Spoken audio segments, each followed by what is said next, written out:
Thank you, Congressman McKinley, Mr. Chairman, members of the committee. I'm honored to testify about the legality of EPA's carbon dioxide standards for fossil fuel-fired power plants. As noted by Congressman McKinley, I am the Solicitor General for the state of West Virginia. My boss, West Virginia Attorney General Patrick Morrisey, has been a leader over the last year in litigation concerning the so-called Clean Power Plan, EPA's effort to regulate carbon dioxide emissions from existing fossil fuel-fired power plants under Section 111D of the Clean Air Act. So while there are numerous legal deficiencies with all aspects of EPA's new carbon dioxide standards, I will focus on two of the major legal defects with the Section 111D rule. First, EPA has exceeded its authority under Section 111D by using three wide-ranging building blocks to calculate statewide carbon dioxide emission limits. Block 1 assumes a reduction in carbon dioxide emissions based on greater efficiency from coal-fired power plants.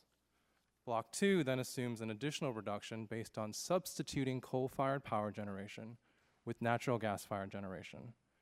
And Block 3 reduces the carbon dioxide target further based on substituting coal-fired power with renewable energy like wind and solar. These building blocks attempt not just to regulate the efficiency of power plants themselves, but to favor one form of electric generation over another, and to require states to completely reorder their energy portfolios. Indeed, the White House fact sheet released with the final rule described it as an effort to, quote, drive a more aggressive transformation of the domestic energy industry, unquote. This is sometimes described as EPA's attempt to regulate beyond the fence line of the individual power plants, and it is not lawful.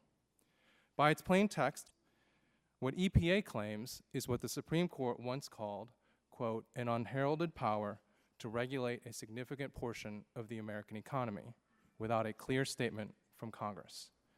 The last time that happened, in a case called Utility Air Regulatory Group versus EPA, the Supreme Court reversed the agency. EPA's obvious goal is to push states toward a cap-and-trade system.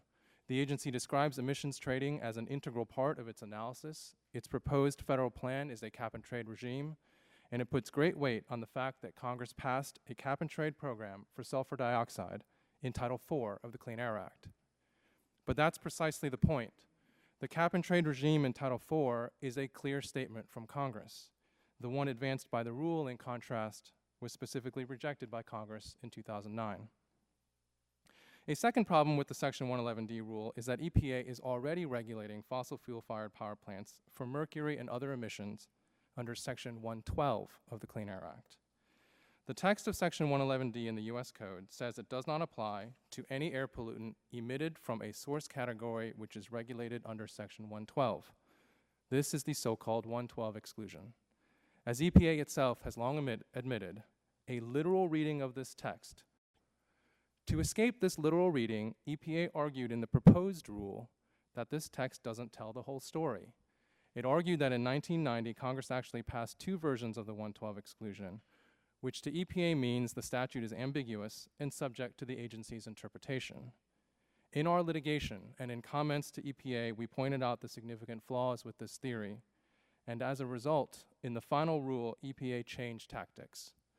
Now, for the first time in 25 years, EPA claims that the literal text of the 112 exclusion, as it appears in the U.S. Code, is ambiguous.